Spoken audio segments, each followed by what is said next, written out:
자리에 편히 앉으시길 바랍니다.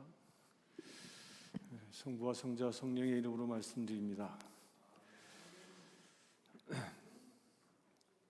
오늘은 너무 유명한 말씀이죠. 오병이어에 대한 말씀입니다. 이 말씀의 무대, 이 말씀이 선포되어지는 그 무대가 어디라고 되어져 있냐면 빈들이라고 얘기합니다. 빈들. 곧 주님께서 이 오병이어라는 이 기적을 베푸신 곳이 아무것도 없는 빈들이었습니다. 곧 광야였습니다. 그런데 그 빈들에 많은 유대인들이 말씀을 들으려 몰려왔고요. 또 병자들은 치유를 받기 위하여 몰려왔습니다. 그렇게 수많은 사람들이 몰려와서 말씀을 듣고 치유받는 중에 이제 해가 저물어 저녁 식사 때가 되었습니다.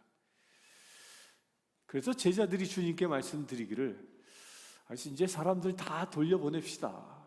그리고 그들을 먹을 것 마실 것도 없으니까 이제 다 돌려보내야 합니다 라고 예수님께 이야기하는 겁니다. 그때 예수님이 사람들을 여기서 어디로 돌려보내겠냐? 빈들인데 혹시 너희에게 먹을 거 없냐? 이렇게 질문하시는 내용이에요. 그리고 먹을 것을 주라 라고 얘기하십니다.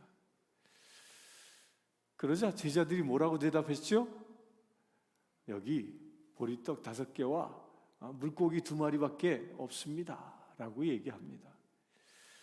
그때 주님이 그것을 4개, 저기 읽어볼까요? 시작. 4개 가져오라 라고 말씀합니다. 그리고 어떻게 합니까? 그것을 들어서 축사합니다. 그리고 나누어 주니까 놀라운 기적이 일어났죠? 오병이어를 가지고 5,000명, 남자만 5,000명이나 되는 사람들이 먹고도 남았다. 그리고 얼만큼 남았어요?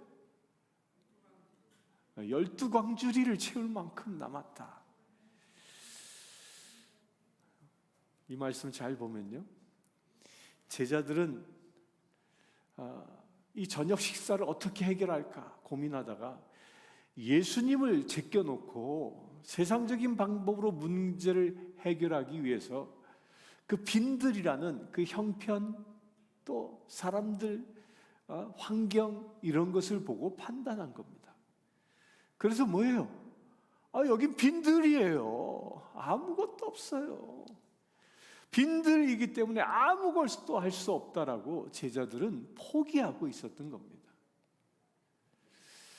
어쩌면 이 제자들의 태도가 저와 여러분들의 태도가 아닐까 싶습니다. 우리의 문제는, 우리가 살면서 겪는 문제는 의심과 그리하여 불신앙과 또 이런 부정적인 생각 때문에 예수님을 보지 않는 것이 가장 큰 문제입니다.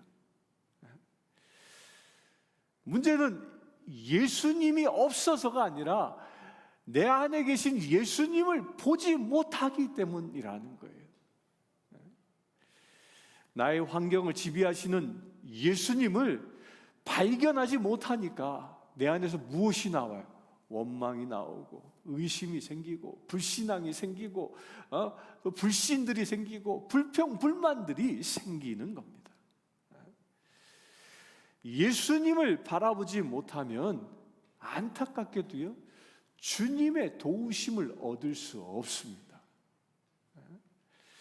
그러나 우리가 주님을, 내 삶에 계시는 주님을, 내 안에 계신 주님을 내가 바라본다면 나의 갈 길 다가도록 누가 인도하셔요? 예수님께서 인도하시는 것입니다. 그런 고백이 저절로 나오게 되는 것입니다. 주님을 바라본다면요, 지금 내가 겪고 있는 현실이 마치 빈들과 같을지라도 주님께서는 우리를 도우시는 겁니다.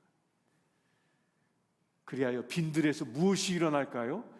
기적이 일어나는 겁니다.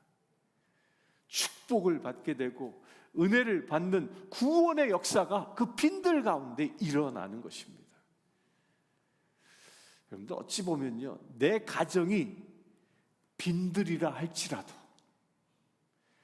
예수님이 그 안에 계시면요, 빈들과 같이 아무것도 없는 가정일지라도 예수님이 계시면 무엇이 나올까요? 찬송이 나옵니다. 은혜가 나옵니다. 기도가 나오는 것입니다. 그러나 예수님이 없는 집은 그저 빈들에 불과한 것입니다. 반면에 초막이나 빈들일지라도 그곳에 예수님이 계시면 그것이 무엇으로 바뀔까요? 궁궐이 되는 것입니다. 왕궁이 되는 것이죠. 그런데 우리가 살고 있는 이 세상은 참으로 험하고 험합니다. 그러나 세상이 아무리 험할지라도요, 주님이 함께 계시면 형통하는 역사가 일어나는 겁니다. 우리는 사람은요, 믿을 수가 없습니다. 저라는 이 사람 하나도 여러분들이 저를 믿죠? 그러나 엄밀히 보면 믿을 바가 안 돼. 사람이기 때문에. 믿을 사람은 세상에 어디에도 없습니다. 그러나 나는 사람을 못 믿어도요, 주님이 내 안에 계시면 그 내 주변에 있는 사람들에 대한 믿음이 생기는 것입니다. 주님이 내 안에 안 계시면요, 주변 사람들을 신뢰할 수 없습니다. 늘 경계합니다. 저 사람 나 뭐 뺏어가려고 하는 거 아니야? 나 뭐 해코지 하려고 하는 거 아니야? 이렇게 경계합니다. 주님 없이는 사람을 믿을 수 없기 때문에, 그래서 거짓된 것, 위장된 것이라고 생각하고 믿지 않습니다. 그런데 하나님의 큰 사랑을 받고 나면요, 이 세상에서 받는 사랑도 많고요, 또 그 사랑을 줄 사람도 많이 생기게 되는 겁니다. 이 세상이 비록 위험한 것 많으나 험할지라도요, 주님이 내 안에 계시면 그분이 세상을 이길 수 있는 힘이 되어주시는 것입니다. 주님의 권능과 피난처가 되어 승리할 수 있고요, 평안을 얻을 수 있는 것입니다. 교회에 나오는 것은 주님으로 말미암아 그저 평안함을 얻으려고 나오는 것이 결코 아닙니다. 주님께서 뭐라고 하십니까? 수고하고 무거운 진주인 자들아 다 내게로 오라고 하십니다. 이것은 무엇을 전제하는 거예요? 우리가 주님을 의지하고 주님을 사랑하고 이 고백을 전제하는 것입니다. 우리는 세상에 없는 것 때문에 낙심하거나 열등감을 가져서는 안 된다는 겁니다. 내 삶이 비록 세상적으로 보면 빈들과 같아서 내가 가진 것은 아무것도 없는 것이 아니라는 겁니다. 왜? 주님이 함께 하신다는 믿음, 이게 중요한 것입니다. 여러분들 구약에 보면 룻이라는 여인이 있습니다. 룻 잘 알죠? 이 룻은 아무것도 없었던 여인입니다. 젊디 젊은 시절에 그의 남편은 죽었습니다. 그는 고향을 떠나 시어머니의 고향인 나오미가 살았던 고향 땅으로 이주해 왔습니다. 그 젊은 과부가 이 시어머니를 공양해야 했습니다. 아무것도 없는 그 룻의 환경은 마치 빈들과 같았습니다. 그런데 룻기를 잘 보면요, 룻은 어떠한 환경에서도 절망하지 않습니다. 남편이 죽은 것 때문에 절망하지 않습니다. 고향을 떠난 것 때문에 절망하지 않습니다. 룻은 비록 이방 여인이었지만요, 그는 시어머니와 더불어 살면서 보아스 밭에 가서 그 감사함으로 이삭을 주우면서 은혜를 얻는 것입니다. 그렇게 불평불만하는 것이 아니라 감사함으로 맡은 바 책임을 다했던 룻이 어떤 여인이 됩니까? 그의 증손자가 누가 되냐?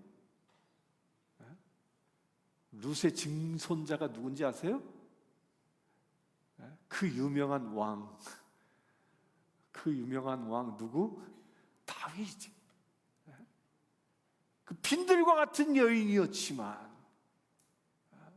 그것에 불평하지 않고 감사함으로 사니까 그의 증손자 때에 왕이 태어나는 것입니다.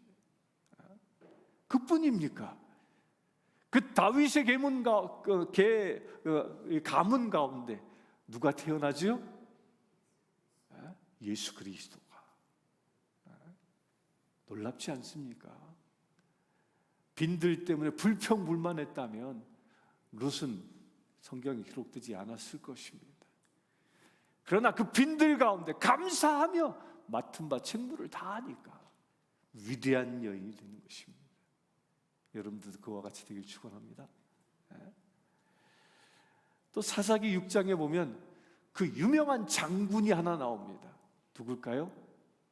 300용사를 이끌었던 사람. 누구죠? 기드온이 나옵니다. 그런데 하나님이 기드온을 부르실 때 기드온이 이렇게 대답합니다. 주여, 내가 무엇으로 이 이스라엘을 구원한단 말입니까? 내 집은 므낫세 중에서 극히 약하고요, 아주 적다라는 거예요. 나는 내 집안에서도, 내 아버지 집안에서도 가장 작은 자입니다. 내가 어떻게 이렇게 작은 자가 이스라엘을 구원하냐고 얘기합니다. 그런데 놀라운 것은요, 이 작은 자로 말미암아 이스라엘이 사는 길이 열립니다. 비록 세상적으로 기드온은 작은 자였습니다. 아무것도 할 수 없는 자였습니다. 그러나 그에게 하나님이 함께 하시니까 단 300명이라는 용사로 그 미디안 대군을, 연합 대군을 물리치는 역사를 일으키지 않습니까? 기드온이 미디안 대군을 보고 두려워한 게 아니라 자신과 함께하는 그 300명밖에 되지 않지만 그들과 함께하는 하나님을 바라본 것이죠. 하나님을 바라볼 수 있게 되길 축원합니다. 하나님을 바라보면요, 날 대적하는 자가 아무리 무섭고 강대해도 우리는 승리할 수 있는 것입니다. 아멘이십니까? 미국의 대통령 그러면 여러분들 누가 제일 먼저 떠오릅니까? 한국에서 교육받은 사람들은 미국 대통령 다 몰라도 한 사람은 알아. 누구죠? $5에 그려져 있는 사람. 링컨. 링컨은 저도 어려서부터 들어왔던 인물입니다. 그런데 그 위대한 미국의 역사를 썼던 이 링컨 대통령도요, 그의 어린 시절의 이야기는요, 평탄치 않았습니다. 그가 어렸을 때 그의 생모는 죽습니다. 그는 계모 밑에서 자라났습니다. 그 링컨 생가에 가면 아주 초라한 오두막에서 살죠. 그러나 그는 자신의 친모가 유산처럼 물려진 그 성경을 읽고 또 읽습니다. 그 말씀을 읽는 가운데에 그 어려운 환경에서, 마치 빈들과 같은 환경에서 이 링컨은 무엇을 바라볼까요? 무엇을 붙잡을까요? 예수를 붙잡습니다. 곧 그 절망적인 환경에서 링컨은 절망적인 환경을 봐 절망에 빠진 자가 아니라 그 가운데에 계시는 예수 그리스도를 바라본 것입니다. 그렇게 주님을 볼 수 있었던 링컨, 그는 대통령이 되어 남북 전쟁이 일어나는 날에도, 그 전쟁 중에도요, 금식의 날을 선포합니다. 전 국민에게 금식하고 기도하라고 선포합니다. 그리고 시간을 정해놓습니다. 이 시간엔 전 국민이 기도하십시오. 그리고 본인도 백악관의 기도실에 들어가 어떠한 업무도 다 차단하고 오직 기도에만 힘씁니다. 그래야 그는 백악관을 기도의 집으로 바꾼 사람입니다. 여기에 역사가 있는 것입니다. 여러분들은, 우리는 보통 내게 없는 것 때문에 불행하다라고 생각합니다. 좋은 남편이 없어서 불행하다, 좋은 아내가 없어서 불행하다, 돈이 없기 때문에 불행하다, 집이 없기 때문에 불행하다, 난 좋은 차를 타지 못하고 맨날 고장나는 고물차만 타서 불행하다, 또 육신이 어디 맨날 아파, 그냥 병약해서 건강이 없기 때문에 불행하다라고 여러분도 혹시 생각하십니까? 돈이 없어, 집이 없어, 좋은 차가 없어, 건강이 없어, 내 삶이 빈들과 같다고 여기십니까? 그렇다면 그 빈들에 계시는 예수 그리스도를 발견하시길 축원합니다. 여러분들의 그 빈들에서 주님을 발견하면요, 빈들은 더 이상 절망의 자리가 아니라 새로운 소망의 자리가 되는 것입니다. 주님 안에서 절망이 아니라 기쁨이 샘솟는 역사가 일어나는 것입니다. 요즘은 엘니뇨인가 이것 때문에 이상기후로 전 세계가 난립니다. 또 어젠가에 뉴스 보니까 저 캘리포니아 지역이 또 크게 산불 났고요. 또 얼마 전에 저 캐나다에서 아주 큰 산불이 났습니다. 전 세계에 막 산불이 일어나고 있습니다. 그런데요, 여러분들, 산불이 일어나는 그 원인이 뭐죠? 왜 산불이 일어날까요? 누가 가서 불 질렀을까요? 그 가장 중요한 이유는요, 기후가 건조해졌기 때문입니다. 비가 안 내리는 거예요. 기후가 건조해지니까 그 뜨거운 햇살 속에서 자연 발화되어서 불이 일어나는 겁니다. 숲속에 습기가 사라지고 나니까, 메말라 가니까 햇살 속에서 불이 일어나는 거죠. 근데 이것은요, 영적인 세계도 똑같습니다. 주님이 없는 삶은요, 우리의 삶이 아주 건조한 삶이 됩니다. 그렇게 건조해지다 보니까 주님이 없게 되어지면 내 마음이요, 강팍해집니다. 주님이 없으면요, 그리하여 나는 늘 싸움꾼이 됩니다. 주님이 없으면 가는 곳곳마다 트러블 메이커가 됩니다. 문제만 일으켜 계속. 이게 영적인 것뿐만 아니라요, 우리 얼굴도 마찬가지입니다. 여러분들 다 아름다워지길 원합니까? 여러분들의 얼굴이 환해지길 축원합니다. 아름다워지길 축원합니다. 그 아름다워지기 위해서 사람들이 뭘 하죠? 화장합니다. 좋은 화장품, 한국에서는 얼마나 비싼 화장품들이 있는지 몰라요. 중국인들이 여행 오면 보따리째 싸간대. 그런데 화장품이 아무리 좋아도요, 문제는 그 화장을 받는 피부가 어떠냐가 문제야. 이 좋은 화장품은요, 무엇을 만들까요? 내 피부를 촉촉하게 만드는 게 좋은 화장품이에요. 그렇잖아요. 제가 메이크업 박사님 앞에서 이런 얘기해도 미안합니다만 피부가 촉촉하게 해주는 화장품. 왜? 이 얼굴이, 피부가 촉촉해져야 화장이 잘 받기 때문에 그런 거예요. 맞나요? 맞습니까?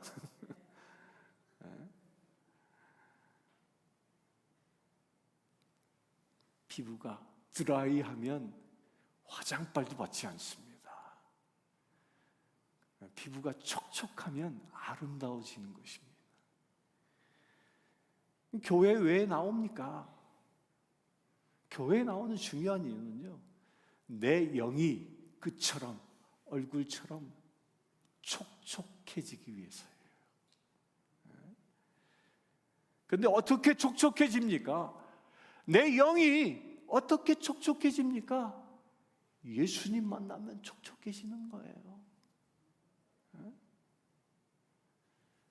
여러분들 부부지간이 까칠합니까? 그 까칠한 부부지간이라면요, 그 부부 안에 주님이 함께 하시면 그 까칠하고 건조함은 사라지고 무엇이 임할까요? 아주 촉촉한 은혜가 임하는 것입니다. 이 시간 아주 유명한 시 한 편을 여러분들에게 낭송해 드리겠습니다. 기대하십시오. 너무 유명하고 아름다운 곡입니다. 왜 불러? 왜 불러? 돌아서서 가는 사람. 왜 불러? 왜 불러? 토라질 땐 무정하더니 왜? 자꾸 불러 설레게 해. 아니 안 되지. 들어서는 안 되지. 아니 안 되지. 돌아보면 안 되지. 그냥 한번 불러보는 그 목소리에 다시 또 속아서는 안 되지. 안 들려 마음 없이 부르는 소리 안 들려 아무리 소리쳐 불러도 이제 다시는 나를 부르지도 마. 가던 발걸음 멈춰서는 안 되지. 애절하게 부르는 소리에 자꾸만 약해지는 나의 마음을 이대로 돌이켜서는 안 되지. 왜 불러? 돌아서서 가는 사람을 왜 불러? 토라질 땐 무정하더니 왜? 이제 다시는 나를 부르지도 마. 누가 부른 겁니까? 송창식의 왜 불러입니다. 근데 이 노래의 이 가사의 진심이 뭐예요? 나 떠날게 이게 아니죠. 헤어짐의 아픔을 노래하는 게 아니라요, 제발 나를 부르고 붙잡아 달라는 그 절규인 거예요. 송창식 씨가 부르는 노래 보면 막 절규합니다. 그걸 반어법으로 표현하는 겁니다. 헤어짐이라는 그 빈들의 그 아픔과 바램을 노래하고 있는 게 이 왜 불러입니다. 세상 노래는 이처럼 빈들의 아픔을 노래하지만 우리는 빈들에 계신 그 주님의 도우심을 구하는 것입니다. 또 시 한 편을 소개합니다.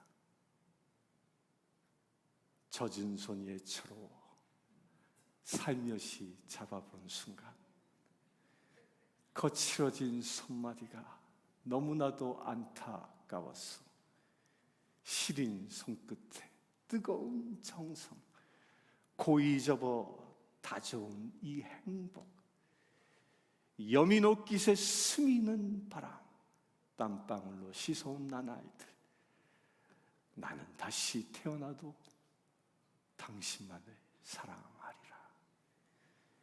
미운 투정, 고운 투정 말없이 웃어넘기고 거울처럼 마주보며 살아온 꿈같은 세월, 가는 세월의 고운 얼굴은 잔주름이 하나 둘 늘어도 내가 아니면 누가 살피냐. 나 하나만 믿어온 당신을 나는 다시 태어나도 당신만을 사랑하리라. 누가 부른 겁니까? 하수영이 부른 노래 제목은 아내에게 바치는 노래. 아내를 바라보는 이 남편의 눈길, 저는 이 노래를 들으면 이 아내를 바라보는 이 남편의 눈길이 마치 주님의 눈길처럼 느껴졌습니다. 거칠어진 손마디, 시린 손끝으로 그 표현되어지는 그 고된 나날들이었어도요, 그 안에 무엇이 있어요? 사랑이 있기에 행복함을 표현하고 있는 노래인 것입니다. 고된 나날, 젖은 손, 시린 손끝이라는 고된 나날, 그 고된 나날은 마치 빈들이었습니다. 그런데 그 빈들에 남편과 아내의 사랑이 함께 하니까 그 안에 무엇이 있어요? 행복이 있는 것입니다. 그렇다면 어떻게 해야 우리의 빈들과 같은 곳이 행복해질 수 있을까요? 주님은 이렇게 얘기합니다. 오병이어 사건을 일으킨 그 빈들에 계신 주님께서 그 주님께 나의 모든 걸 드려야 한다는 겁니다. 오늘 본문에는 우리에게 있는 것은 보리떡 5개와 물고기 2마리 뿐이니다 라고 얘기합니다. 뿐이니다. 이게 뭐예요? 이게 전부다 라는 거예요. 그러자 제자들이 이게 전부예요 라고 얘기하니까 예수님이 뭐라고 그래요? 야, 그거밖에 없냐? 그러지 않습니다. 뭐라고 얘기하셔요? 다 함께 읽어봅니다. 시작. 그것을 내게 가져오라. 이건 바꿔 얘기하면요, 뿐이니다 라고 얘기한 그 전부를 내게 가져와라 얘기하는 겁니다. 여기에는 많고 적음의 문제가 아닙니다. 나의 전부라는 것입니다. 몸에 병이 생겼다고 불평하는 것이 아니라 그저 움직일 수만 있으면 주님 앞에 나오라는 겁니다. 재산이 적다고 불평하는 것이 아니라 비록 없어도 적은 것이라도 주님께 들고 나오라는 것입니다. 그것을 주님께 드리면 무엇이 일어날까요? 주님께 드리면 기적이 일어나는 것입니다. 사랑하는 성도 여러분, 여러분들의 그 빈들과 같은 곳에서 무엇을 주님께 드리겠습니까? 함께 기도하겠습니다. 주 아버지 하나님, 빈들과 같은 험한 이 세상 가운데에 그 한가운데 서 계신 예수 그리스도, 그분을 우리가 바라보기를 원합니다. 그분을 붙잡기를 원합니다. 그분에게 나의 전부를 드리기를 원합니다. 주여 받아 주시옵소서. 오병이어라는 작은 것일지라도 전부를 주님께 드렸을 때 5천이 먹고도 남는 놀라운 역사가 일어났음을 우리가 보았습니다. 주님, 그와 같은 역사가 빈들과 같은 나의 삶의 자리에서 일어나게 하여 주시옵소서. 우리 주 예수 그리스도의 이름으로 기도드리옵나이다. 아멘. 이 시간 우리 서순복 장로님께서 신자들의 기도